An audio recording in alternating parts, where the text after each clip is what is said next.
Congo, ekolo na biso tobongisa yango.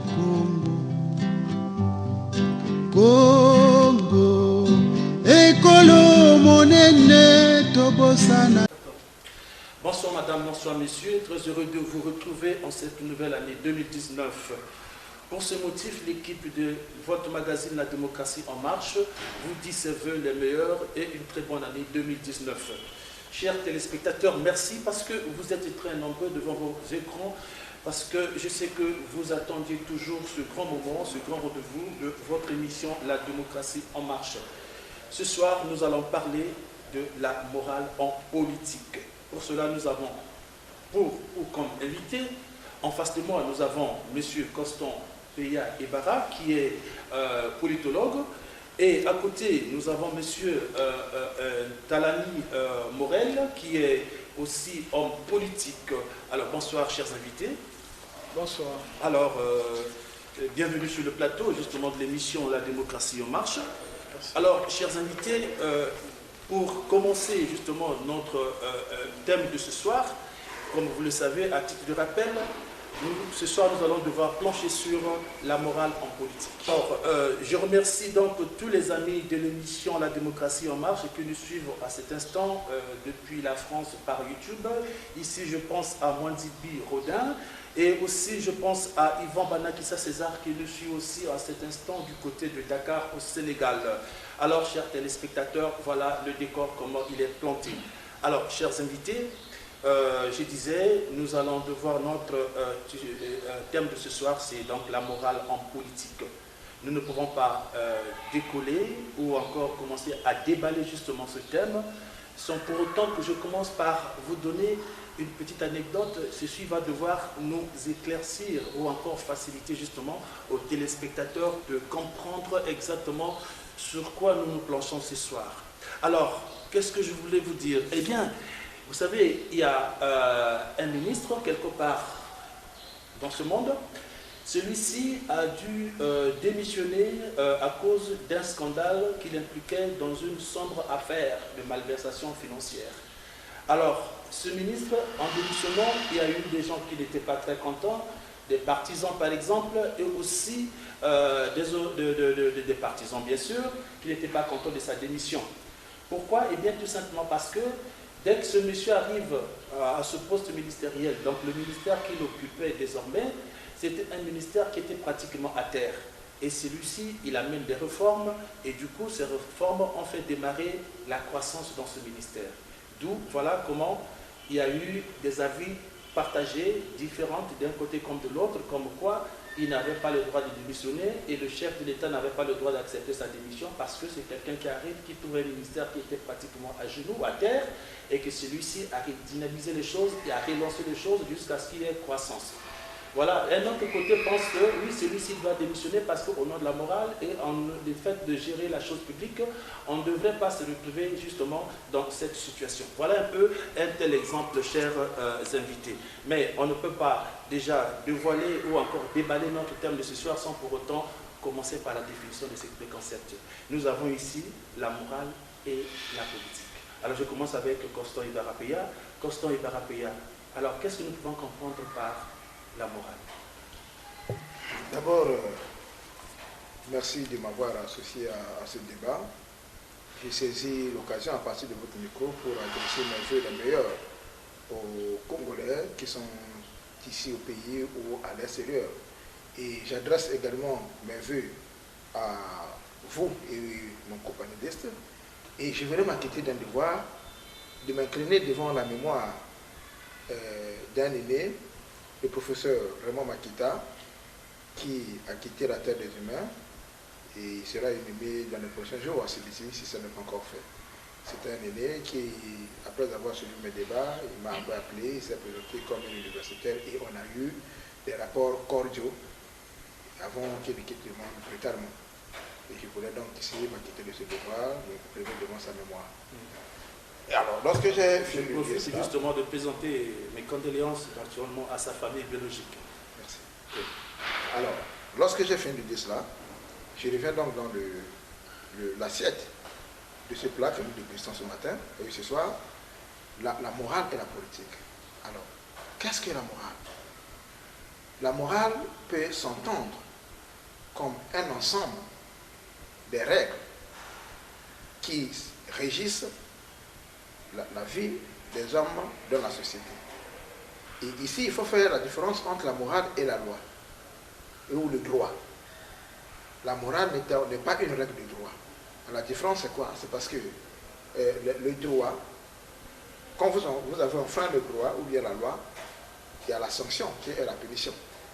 Or, la morale, ça s'adresse beaucoup plus à la conscience de l'individu et c'est beaucoup plus lié à l'au-delà ou à la divinité. C'est là la différence entre la morale et le droit ou la règle du droit. C'est pourquoi on dit la morale n'est pas la règle du droit. La morale, c'est beaucoup plus entre l'individu et sa conscience, et l'opinion et la divinité, contrairement à la loi où c'est sanctionné par les textes qui régissent. Par exemple, si vous faites ceci, on va vous sanctionner de cela. Je prends un exemple simple. Je suis dans un bus, mal à l'aise, prenons le cas de mal à l'aise, je quitte Nkombo pour aller au centre-ville. Il y a une vieille maman qui monte dans le bus. Il n'y a plus de place assise. Donc moi je suis assis. La vieille monte dans le bus. Au nom de la loi ou du droit, j'ai payé mon bus, la vieille a payé son bus, s'il n'y a pas de place, ce n'est pas mon problème. Mais au nom de la morale, on se dit, mais attends, c'est quand même une vieille qui a tel âge et tout, je peux quand même lui céder, ou bien c'est un aîné, au nom donc de cette morale, je lui cède ma place, je me mets debout. Mais si je ne donne pas ma place à un aîné qui est rentré, qui se met debout, il n'y aura pas une sanction. Ça renvoie à la morale. Par contre, il y a un aîné qui monte dans la voiture, ou bien dans le bus, et il vient, il passe peut-être à côté de moi, ou quelque chose comme ça, moi je l'insulte, ou je me mets à lui porter un coup de poing. Je lui porte un coup, là, ça rentre dans le cadre du droit, parce qu'on peut qualifier l'infraction. Coup et blessure volontaire. Or, dans la morale, il n'y a pas d'infraction. Mais ça renvoie beaucoup plus à la conscience et à la perception d'autrui. Voilà la différence que je peux établir et la définition que je peux donner de la morale. Mais est-ce que la sanction de la morale, qui est ta propre conscience, c'est-à-dire que lorsque tu poses un tel acte, est-ce que ta conscience, la sanction de la conscience n'est pas plus forte que celle qui peut être infligée par la loi? Quelqu'un a dit, je crois que c'est Victor Hugo, dans son ouvrage Les Misérables, il disait la plus grande justice, c'est la conscience. C'est pourquoi vous voyez, les gens qui ont encore une conscience en eux, dès qu'ils font quelque chose, ils commettent un acte qui est contraire à la morale, la plupart du temps, ils s'auto-sanctionnent. Et je prends souvent cet exemple-là en regardant notre société.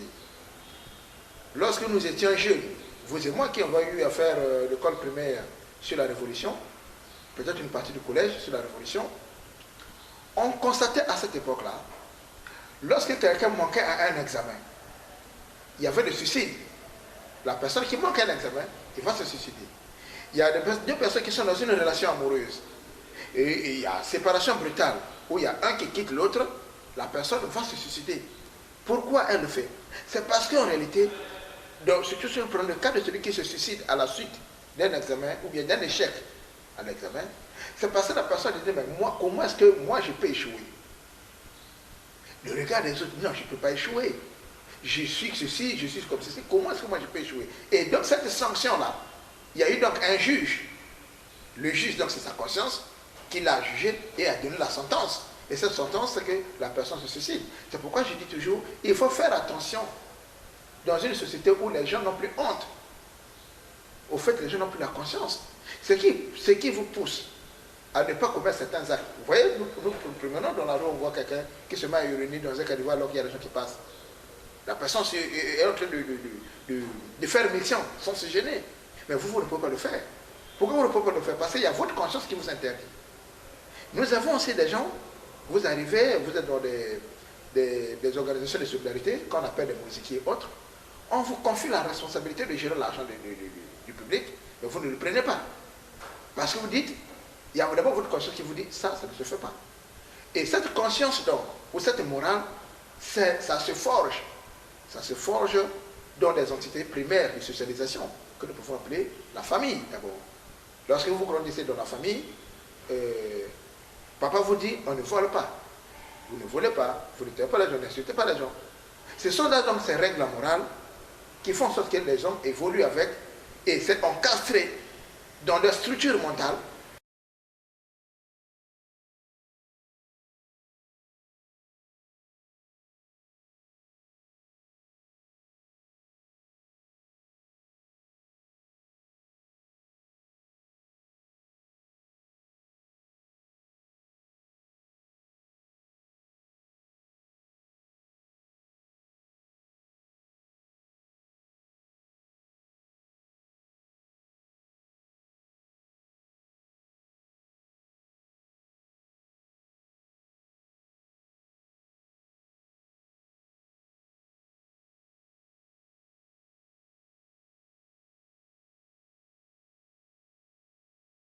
La morale, comme M. Péa venait de le dire tout à l'heure, lorsqu'on parle de la morale, on fait allusion à la conscience.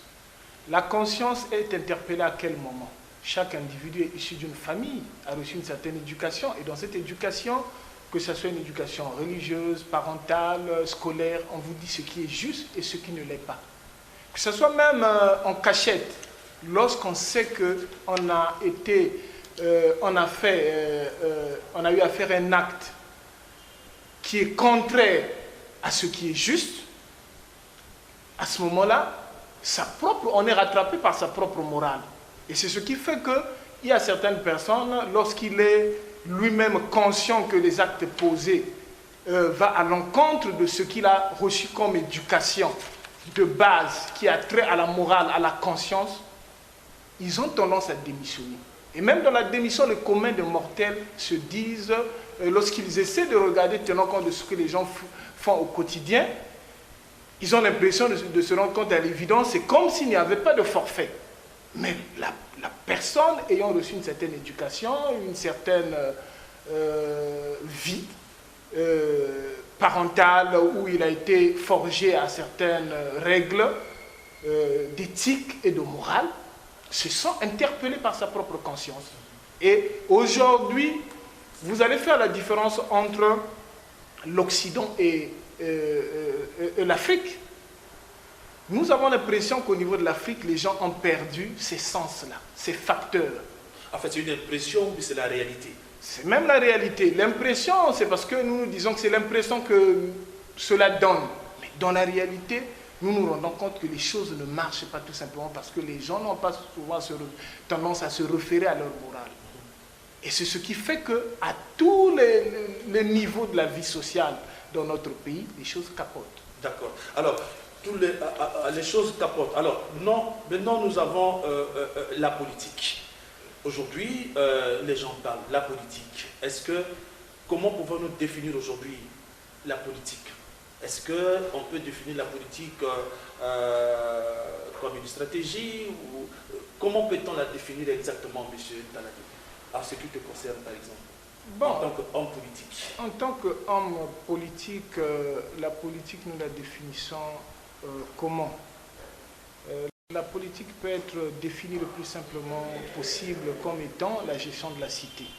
Vous voyez que dans la cité, nous avons ce qu'on appelle la population, et le plus souvent, les hommes politiques sont appelés d'agir ou de parler au nom de la population, dont ils sont censés défendre les droits.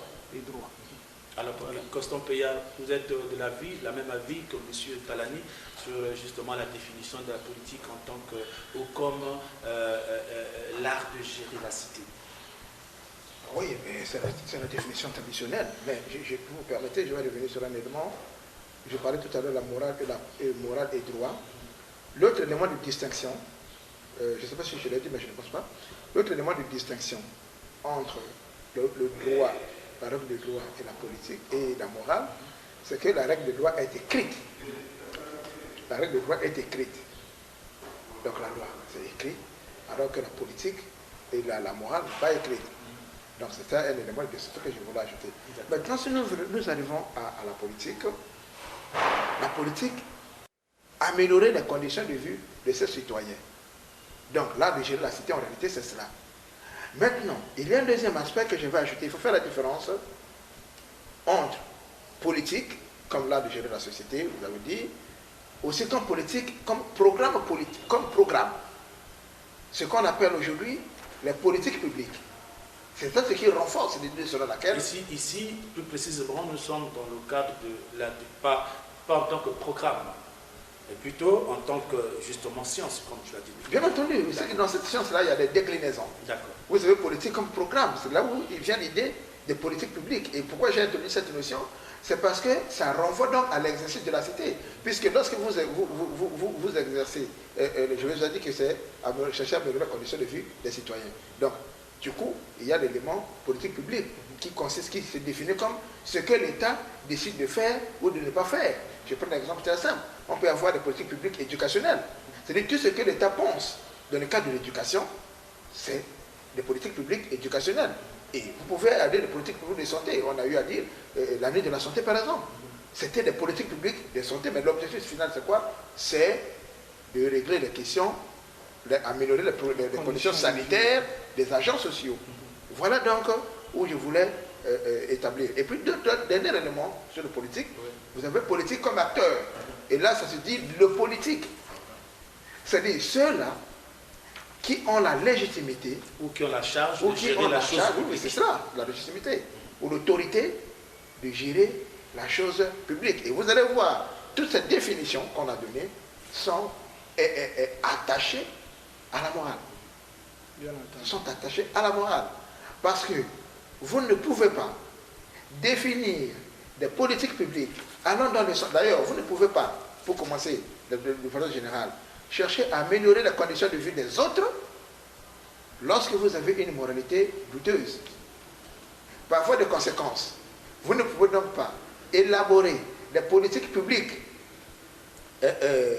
appropriées à l'amélioration des conditions de vie de tes citoyens si tu n'as pas une moralité, et si tu as une moralité douteuse. Donc, ça veut dire qu'en gros, la politique est morale en son essence. Bien entendu. Non seulement, oui, c'est l'essence même. Monsieur Talani, rapidement, Mais, permettez, Monsieur Peya, oui.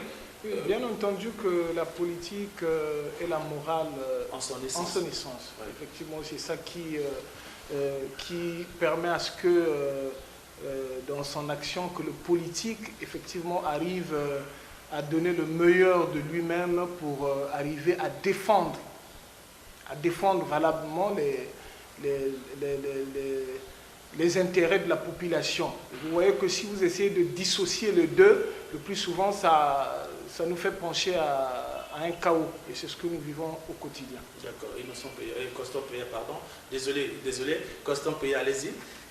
Parce que je vois comment vous avez la soif de la parole. Non, c'est pas cela. Bon, je voulais dire un truc.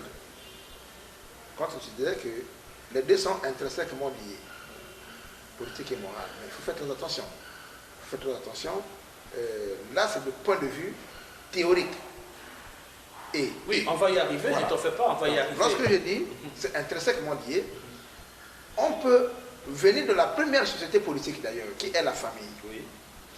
Dans des familles, nous avons des individus. Mais lorsqu'on organise, il y a certaines charges qu'on va attribuer à un membre de la famille ou bien à quelqu'un de la famille. Le plus souvent, il y a certains qui se font disqualifier. On dit, non, ça là, on ne peut pas donner à ce monsieur. Pourquoi on ne peut pas donner à ce monsieur?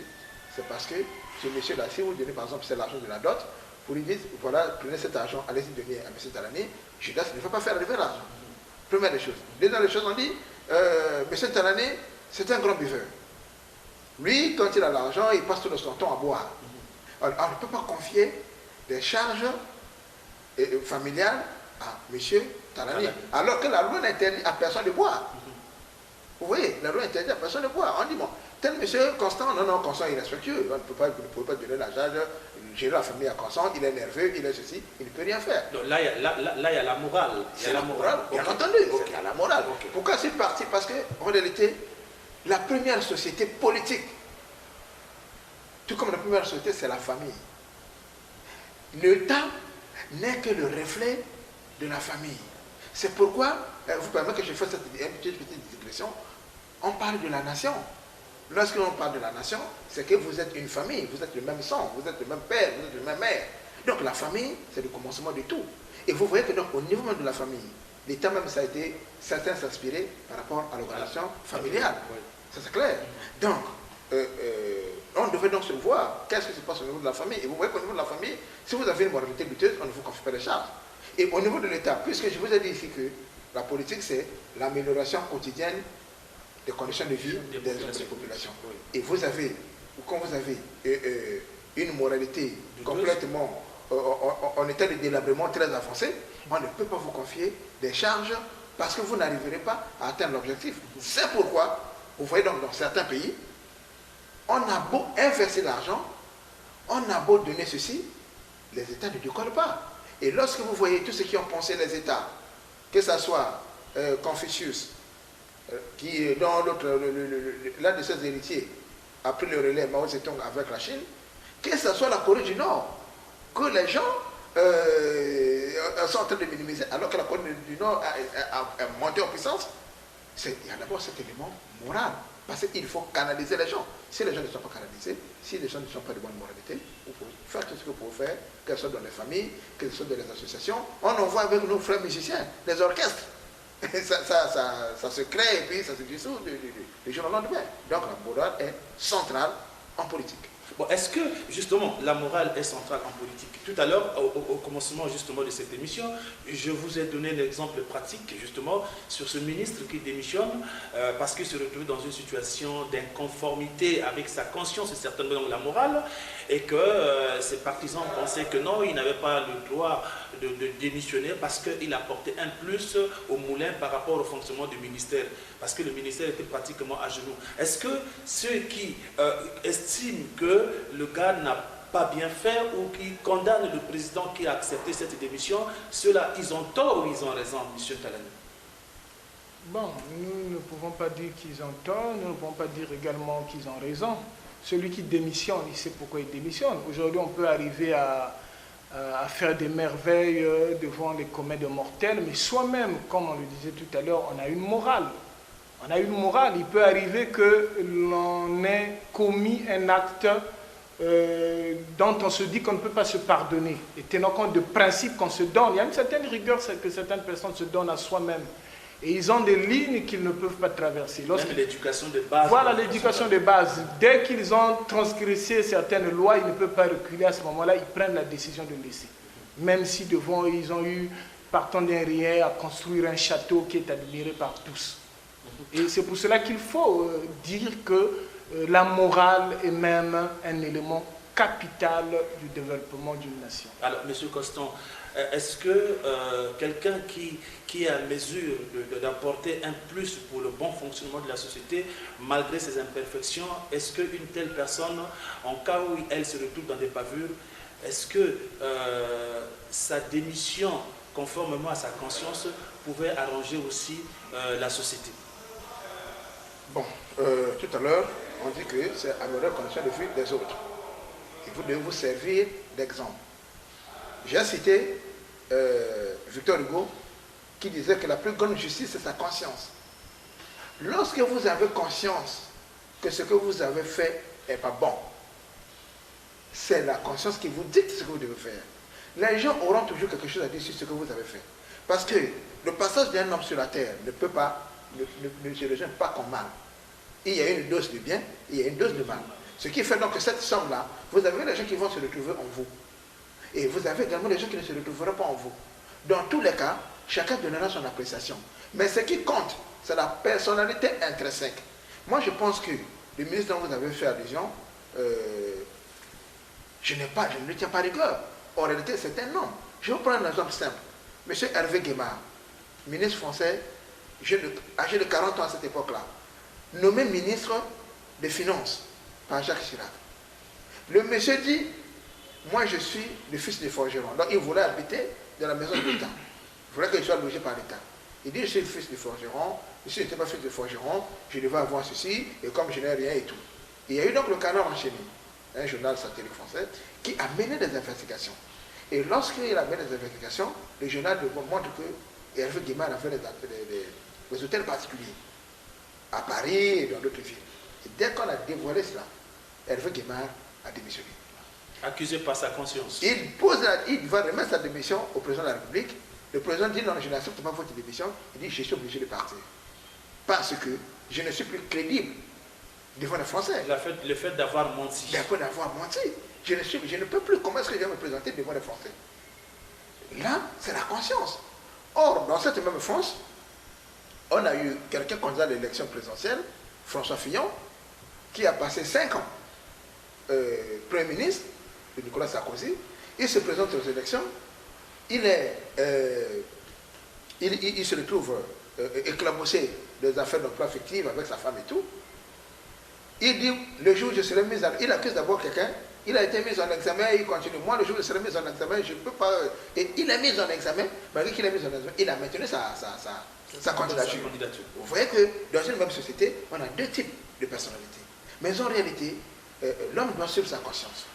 Il faut écouter la voix de votre conscience. Même si cela peut causer préjudice à autrui. De toute manière, vous pouvez vous retirer de la fonction, mais proposer vos services, vous pouvez proposer des conseils. Il n'est pas seulement dit que vous devez impérativement être là. Vous pouvez partir tout en étant là, à travers des conseils, vous pouvez écrire et soumettre vos propositions. Alors, vous dites aussi que, justement, comme vous l'avez affirmé, que la politique est morale en son essence. Alors, est-ce que dans la politique ou la pratique de la politique sur le terrain, peut-on parler de la morale comme règle, comme une certaine règle des principes de conduite d'une société, dans la politique, dans la réelle politique? Bon, là, vous rentrez dans la pratique Justement, politique. oui. Il y a ce qu'on appelle les raisons d'État. La raison d'État va au-delà de la morale. Je me souviens du débat qu'il y a eu entre Nicolas Sarkozy et François Hollande. François Hollande dit, si j'arrive au pouvoir, je serai le président normal. Et à Nicolas Sarkozy de rétorquer en disant, attention, c'est que vous ne connaissez pas la fonction présidentielle. Lorsque vous êtes président de la République, vous n'êtes plus un homme normal. Parce que vous prenez une décision qui va s'appliquer, si on prend le cas du Congo, sur 4 millions de Congolais. Vous êtes là à 0 heure, on vous dit, voilà, il y a ceci qui peut intervenir. Donc, vous n'êtes plus un homme normal. Et donc, lorsqu'il y a la raison d'État, c'est pourquoi il faut faire la différence dans cette morale-là. Moi, président de la République du Congo, si je pense qu'une incursion au Gabon me permet d'avoir le diamant nécessaire pour financer l'éducation de mon pays, il ne faut pas me parler de la morale. C'est ce que les autres font d'ailleurs tout le temps. Les Occidentaux, quand ils viennent prendre notre pétrole ici, ils font comme ils veulent les matières premières. Et si vous insistez, on achète les armes, on donne ici. C'est normal. Moi, je n'ai pas de questions morales, je peux dire non, les Occidentaux sont méchants. Non, nous aussi, on peut le faire aussi. Puisque, donc, il faut faire très attention. Maintenant, prenez l'exemple, vous êtes père de famille, vous avez des enfants. Les enfants sont naturellement exigeants. L'enfant veut manger le bonbon, l'autre veut manger le biscuit, l'autre c'est le pain, l'autre c'est le jus, l'autre c'est le gâteau, l'autre c'est bon, voilà. Et tu n'as pas d'argent pour tout cela. Qu'est-ce qu'il faut faire à ce moment-là? Tu dis à l'enfant qu'il n'y en a pas, l'enfant va pleurer. Donc tu es obligé de dire, attends, on va faire. Au besoin, mais tu commences par acheter le biscuit, tu donnes à l'autre, tu dis, tu vois ce que je viens de donner, non. Quand je vais sortir, je vais apporter pour vous. Mais moralement, on pourrait dire que ce n'est pas bon. Mais en réalité, pour le maintien de la société, pour le maintien de la famille, c'est compréhensible. Je prends donc le cas, lorsque nous partons aux élections présidentielles, qu'elles soient municipales, qu'elles soient présidentielles, qu'elles soient législatives, vous partez avec un corbeil de promesses. Et cette corbeille de promesses que vous apportez, vous n'êtes pas sûr de tout réaliser. Mais il y a une exigence qui est là. Et c'est ça la réelle politique. Vous devez donc, il y a certaines choses où vous pouvez vous tromper, ou vous pouvez mentir consciemment, mais c'est pour les besoins de la cause. La politique a ses pesanteurs, le pouvoir a ses pesanteurs. Lorsqu'on est hors du pouvoir, hors des cénacles du pouvoir, il y a un discours qu'on peut tenir, parce qu'on n'est pas dans la réalité. Je prends un exemple simple. Monsieur Alpha Condé, qui a combattu tous les présidents qui sont passés en Guinée avant lui. Mais le jour où il est arrivé au pouvoir, un mois après, il dit, il y a certaines réalités du pouvoir qui m'échappaient. Et si je l'aurais su avant, je n'aurais pas été peut-être plus dur avec mon prédécesseur. Voilà. Donc il y a certaines pesanteurs. Monsieur Oui, Talal. effectivement, je voudrais également intervenir dans le même sens en ce qui concerne les pesanteurs. Je prends le cas le plus souvent Les pesanteurs de la réelle politique. de la réelle politique sur le terrain. Vous avez par exemple la majorité des candidats à la présidentielle, lorsqu'ils arrivent, M. Peya l'a dit, ils viennent Une avec panoplie de promesses. Voilà, panoplie de promesses parce qu'ils ne connaissent pas réellement quelles sont les réalités du pouvoir. Excuse-moi de t'entraver, est-ce que vous pensez que ceux qui arrivent avec toute une panoplie de promesses, c'est forcément ceux qui n'ont jamais été au pouvoir? Puisqu'il y a même de ceux qui ont déjà été au pouvoir, qui sont déjà au pouvoir, et c'est des présidents sortants qui refusent de sortir, mais qui créent toujours justement des promesses, mais qui malheureusement ils ne les réalisent pas. Oui, mais et c'est pourtant là, ils connaissent quand même les réalités du pouvoir. Oui, mais tout simplement parce que lorsque vous arrivez au pouvoir, vous avez déjà certaines règles déjà préétablies qui sont là. Vous avez par exemple, quand vous arrivez, vous avez ce qu'on appelle les galeries de la Maison Blanche. Quand vous arrivez, on vous montre, voilà la politique extérieure, voilà l'économie, voilà ceci. C'est là où on se rend compte que ce qu'on on croyait, ce qu'on disait, qu'il y a des limites qu'il ne faut pas traverser. On peut dire qu'au niveau du Congo, il y a encore le pacte colonial, au niveau de l'Afrique qui existe. Mais ça, ce n'est pas connu du public. On vous dira que tel ou tel marché ne peut revenir qu'à tel pays. Telle ou telle activité, avant que vous ne fassiez des propositions à d'autres pays, il faut passer par tel ou tel. Ce sont des réalités de pouvoir. Mais ce sont des choses qu'on ne met pas sur la place publique.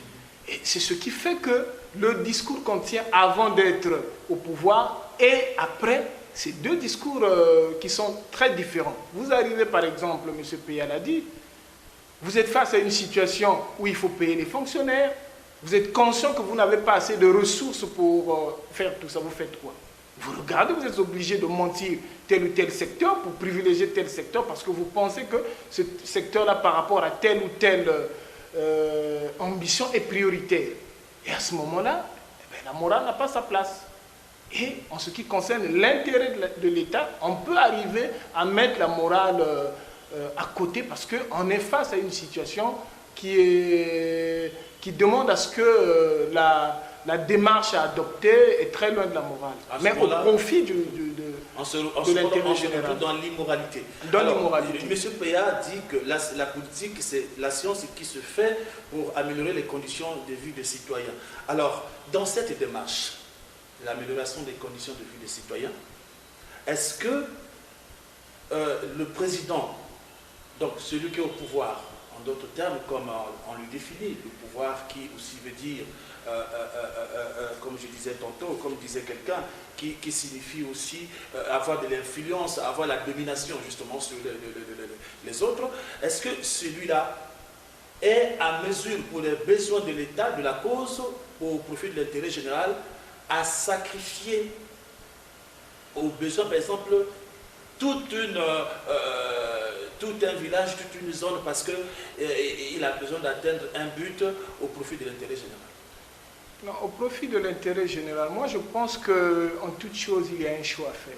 Alors, mais M. Peya, imaginez-vous qu'un seul instant, vous êtes président de la République, dans votre pays, il y a un district, un département, un quartier de la ville, de la capitale, et qui met mal à l'aise justement l'intérêt général. En ce moment-là, vous, en tant que chef de l'État, vous faites quoi? Vous appliquez la loi, entre guillemets, c'est-à-dire vous cherchez à imposer justement l'ordre, et que vous disiez tantôt la force légitime, ou vous faites quoi dans ces conditions-là, où vous conscientisez les gens à ce qu'il y ait une solution à l'amiable? Bon, et là ça dépend. Je vous ai dit tout à l'heure que tout homme politique ou tout citoyen doit avoir en lui l'intérêt général. Même si certains auteurs comme le Bourdieu ont dit que l'intérêt général n'existe pas.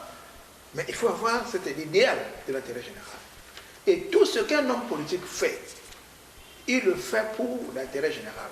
C'est là où il faut faire la différence entre un homme d'État et un homme de pouvoir. L'homme de pouvoir, il pense à ses élections, il pense à comment se maintenir au pouvoir, et là, le plus souvent, on fait du bricolage. Or, l'homme d'État pense l'État dans 50, 70 ans, dans 100 ans. Et il sait que dans 100 ans, il ne sera plus là. Et il pose les bases pour que les autres viennent. Celui-là, l'homme d'État là, il ne sera pas là pour se cramponner au pouvoir. On a l'exemple de Gaulle, qui a démissionné quand il a constaté que le code français n'était pas avec lui, à 2 reprises d'ailleurs. Mais je vais répondre à votre question. Si c'est pour l'intérêt général, je vais prendre 2 cas. Nous voulons construire, on se rend compte qu'il y a l'or et le diamant à Ongoni, chez moi là-bas par exemple. Et les gens ont construit sur un minerai d'or. Nous avons besoin de cet or-là pour développer le pays. Qu'est-ce qu'on fait? À partir de ce moment-là, il y a des règles qui prévoient, par exemple, expropriation pour cause d'utilité publique. À partir de ce moment-là, vous demandez aux gens d'Ongoni de partir et vous les indemnisez. Maintenant, s'ils refusent de partir pour dire que c'est chez nous, à partir de ce moment, on applique la force. Et ça, c'est l'État qui s'exprime. Parce que moi, je ne suis pas trop d'accord avec la définition des juristes qui définissent l'État en termes de population, territoire et gouvernement. Et là, ça renvoie à la définition de l'État de toi et moi. Alors, c'est pas vrai. L'État, moi j'aime la définition sociologique et politologique de l'État de Max Weber, qui définit l'État comme un groupe de domination qui exerce sur un territoire donné le monopole de la violence ou de la coercition physique légitime. Alors, en ce moment-là, avec ce monopole, tout en sachant très bien, certainement, que la politique aussi a ses fondamentaux, et ces fondamentaux, dans le cadre de la gestion de la chose publique aujourd'hui, on fait allusion, par exemple, aux principes généraux de la démocratie, dont on parle de la liberté, on parle de la libre expression, on parle de droits de l'homme. Alors, est-ce que cette façon de faire, ce n'est pas une manière d'empiéter justement sur ces principes de démocratie? Ah non, pas du tout. Je vous ai dit ici, j'ai mis d'abord la règle du droit en avant. Expropriation pour cause d'utilité publique. Mais parce là, nous sommes dans le respect. Est-ce que c'est établi ou c'est préétabli quelque part qu'en politique, si jamais le cas d'espèce oui. Et que les gens n'acceptent pas de partir, oui. Il faut appliquer la violence. Lorsqu'on parle, on applique la loi, mais la loi est extrêmement violente. Lorsqu'on parle, comment on appelle ça? L'expropriation pour cause d'utilité publique, l'État a le monopole de la violence physique légitime. Mais ça ne se passe pas d'abord comme ça. Au départ, il y a des mécanismes, beaucoup plus, il y a des procédures structurelles aussi, c'est-à-dire qui passent par l'éducation, par les échanges, par ceci. Mais si après tout cela, les gens résistent, qu'est-ce qu'on fait en ce moment-là? Je prends encore un autre exemple. Vous avez un groupe d'individus qui a pris les armes contre la République, une vraie République. À partir de ce moment-là, qu'est-ce qu'on fait? On a vu l'exemple en Espagne, avec les Catalans, qui voulaient demander l'indépendance. On a vu le résultat. Ce n'est pas en Afrique. Vous suivez le mouvement des Gilets jaunes en France. Vous voyez le dispositif autoritaire qui est déployé par les forces de l'ordre. Donc, tout État, quand il y a une menace qui se sent, je dis bien un État, ce n'est pas des États des républiques bananières, un État, quand il y a une menace qui plane, l'État prend les dispositions pour protéger l'État et ses citoyens. Et l'autre tout à l'heure a dit, M. Talani a parlé tout à l'heure des galeries de la Maison Blanche où quand vous rentrez, on vous dit, mais ça c'est dans les États qui sont stratégiquement émancipés. Dans les États qui sont stratégiquement émancipés, il y a des cellules de réflexion. Oui, il y a des cellules de réflexion. Alors, on va faire un peu la similitude avec notre État, parce que depuis là, nous ne parlons que d'ailleurs et tout ça. Mais concrètement, au Congo, quand les gens voient la police débarquer dans les quartiers, la police essaie de mettre de l'ordre ici et là, les gens considèrent qu'au Congo, il n'y a pas la liberté, alors que vous, tout à l'heure, vous parlez justement des stratégies ou de la réelle politique. Lorsqu'il s'agit justement de remettre de l'ordre, il faut engager la violence légitime qu'a l'État. Alors, pourquoi au Congo, nous n'arrivions pas à accepter cette légitimité de la violence qu'a l'État dans notre pays? Non, mais c'est tout simplement parce que il faut le signaler qu'au niveau de notre État, on a l'impression que la loi ne s'applique qu'aux faibles. La loi ne s'applique qu'aux faibles. Et vous voyez, je vous prends un cas palpable. Vous arrivez dans les PSP, les situations de dette se règlent encore, alors que la loi dit quoi? C'est du ressort de la justice. Vous arrivez dans les gendarmeries, pareil. Et vous avez l'impression, on ne sait pas qui fait quoi. Vous avez des situations de justice lorsque c'est un Congolais de basse classe qui est confronté à une situation, c'est instrumentalisé, c'est médiatisé, mais lorsque c'est un ayant droit du pouvoir, vous voyez que ça passe en sourdine. Est-ce que ça ne va pas dans le même sens que celui qui a le pouvoir, il a le monopole de la violence, comme a dit Constant Peya, il a même le monopole sur la loi, pourquoi pas? Effectivement, en toute chose, l'impulsion vient de la tête. Ailleurs, si nous nous retrouvons avec des pays assez structurés, assez organisés, mais tout simplement parce que ceux qui sont la volonté politique part de la tête. Mais lorsque nous arrivons dans un pays où cette volonté-là n'est pas manifestée par ceux qui étaient censés impulser ce dynamisme-là pour que la justice soit assise, pour que la police, la gendarmerie, toutes les institutions de l'État fassent normalement leur travail sans qu'il y ait des pesanteurs qui s'imposent à eux, nous allons assister à un pays qui, progressivement, va essayer de prendre l'envol et peut-être s'identifier à d'autres pays. Sinon on aura l'impression de faire sur place. Oui, tout à l'heure, Constant Peya, tu parlais des États, et tu as même insisté là-dessus. Quand tu parles d'un État, d'après toi, c'est quoi un État? Parce que tu parlais des États bananières. Qu'est-ce que ça veut dire exactement? Le Congo, quand même, c'est un État. La RDC, c'est un État. Le Gabon, c'est un État. Pourquoi penses-tu que pourquoi arrives-tu à faire justement cette ségrégation ou cette séparation-là? Alors, je vois que vous me détournez de la première question que vous avez posée. Non, rapidement, parce que justement, parce que là, on va vers la fin. Justement, lorsque je parle des États bananières et je parle des États stratégiquement émancipés, c'est des États où les institutions sont durables et implantées et les institutions jouent leur rôle. Alors, est-ce qu'il y a des États où les institutions ne sont pas implantées? Prenons le Congo donc. Ah bon? Revenons au Congo. Ah bon? Est-ce que le Congo... Tu peux me donner un exemple, une institution dans ce pays qui n'est pas implantée? Lorsque vous m'avez posé la question, vous vous attendez à une réponse. D'accord, allez-y. Vous prenez le Congo, c'est un État bananier. Okay. Je prends la responsabilité de le dire. Ok, d'accord. Pourquoi? Vous changez la constitution tout le temps. De 92 à aujourd'hui, nous sommes peut-être à 4 constitutions. Oui, mais ce pays, vous oubliez quelque chose. Vous avez fait sciences politiques. Eh bien entendu. Et en droit constitutionnel, il est dit que la constitution peut naître, grandir et mourir. Je suis pour des raisons circonstancielles. Je suis totalement. Alors, mais qu'est-ce qui ne te prouve pas que non, si le Congo change de constitution, c'est pour des raisons circonstancielles? Les raisons circonstancielles qui sont liées à l'intérêt général? Non, pas l'intérêt général. Bah, ça, non. Mais oui, je prends la responsabilité. D'accord. Lorsque vous prenez la constitution de 92, quand on dit aujourd'hui qu'elle était consensuelle, bon, consensuelle parce qu'il y a eu les gens qui se sont retrouvés. Mais on a fait cette constitution pour mettre un terme à un régime. Vous vous rendez compte que ceux-là, quand ils sont revenus par les armes, la première réaction, c'était de balayer cette constitution. On a mis en place la loi organique qui a géré le pays pendant 5 ans. On arrive en 2002, on met notre constitution en place. Et quand vous regardez, c'était taillé sur la mesure d'un homme. C'est ça d'abord le premier, c'est qu'il y a un critère de définition d'un État bananier. Et lorsque cette personne arrive au fin de son mandat, à la fin de son mandat, qu'est-ce qu'il voit? Il dit il faut changer la constitution. On n'a pas hésité. On n'a pas hésité. On n'a pas hésité de marcher sur les cadavres pour faire adopter cette constitution-là. Et vous vous rendez compte, ce n'est pas un État. Vous parlez de la réforme des référendums, mon cher ami, laisse-moi sourire.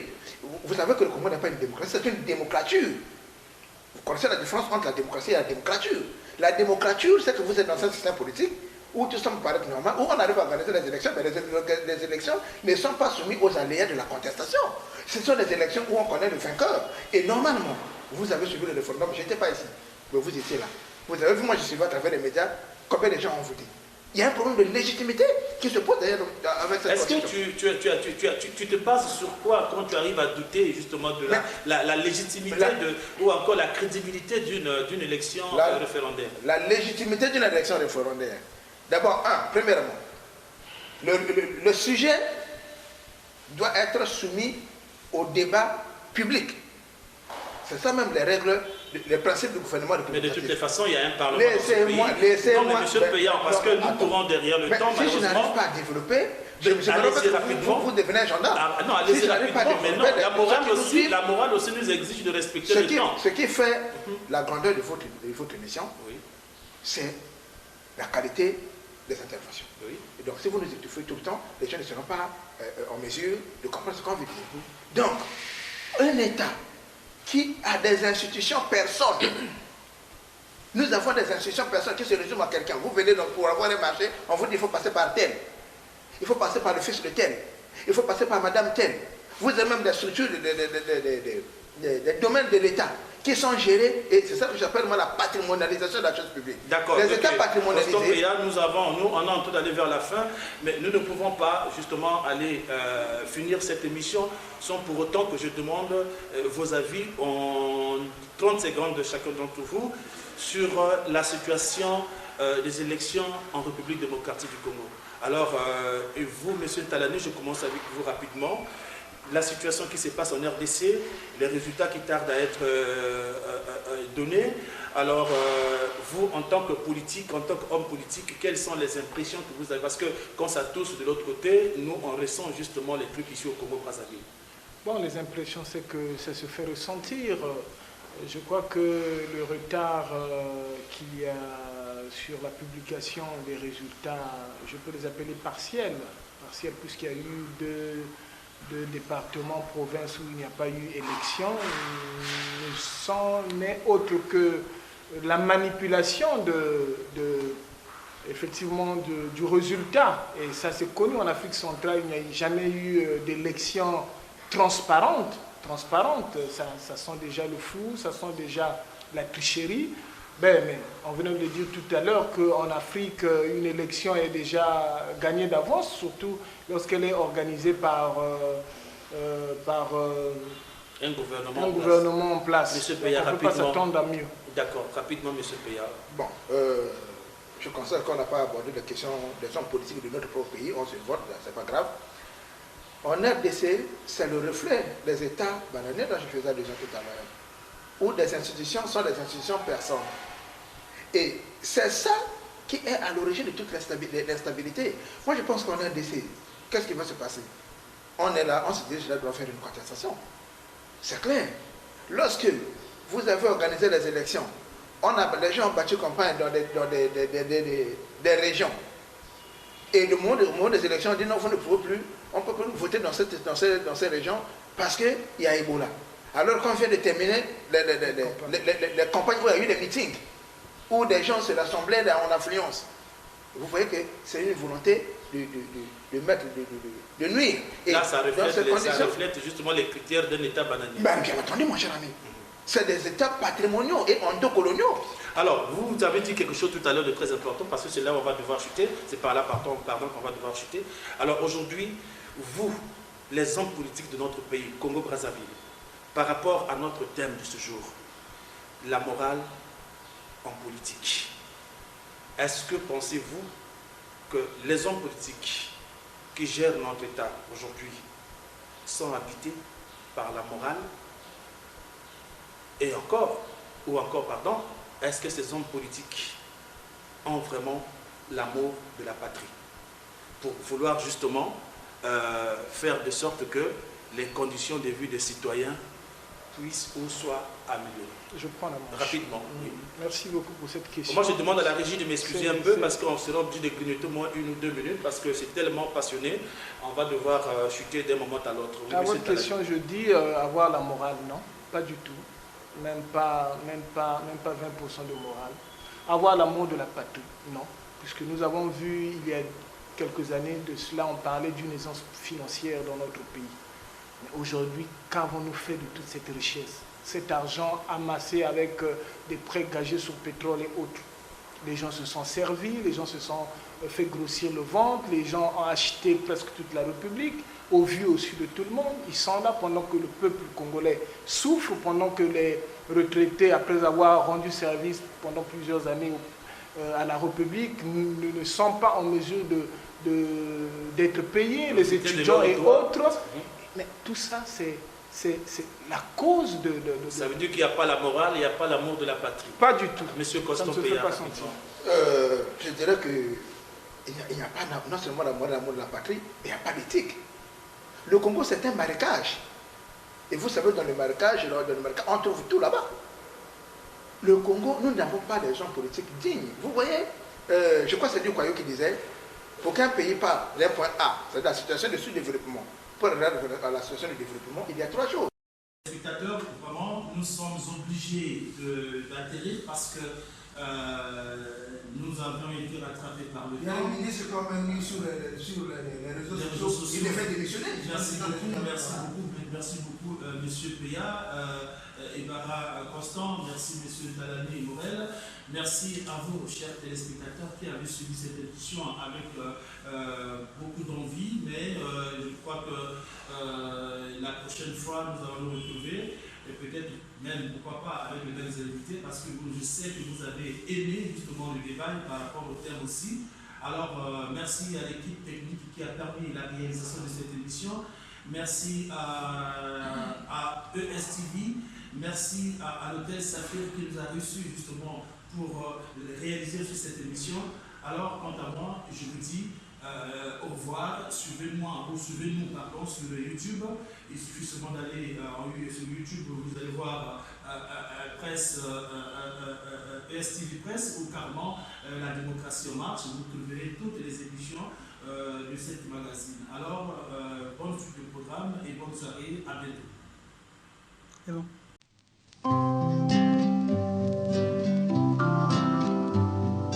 Congo, ekolo na biso tobongisa yango. Congo, ekolo monene tobosana.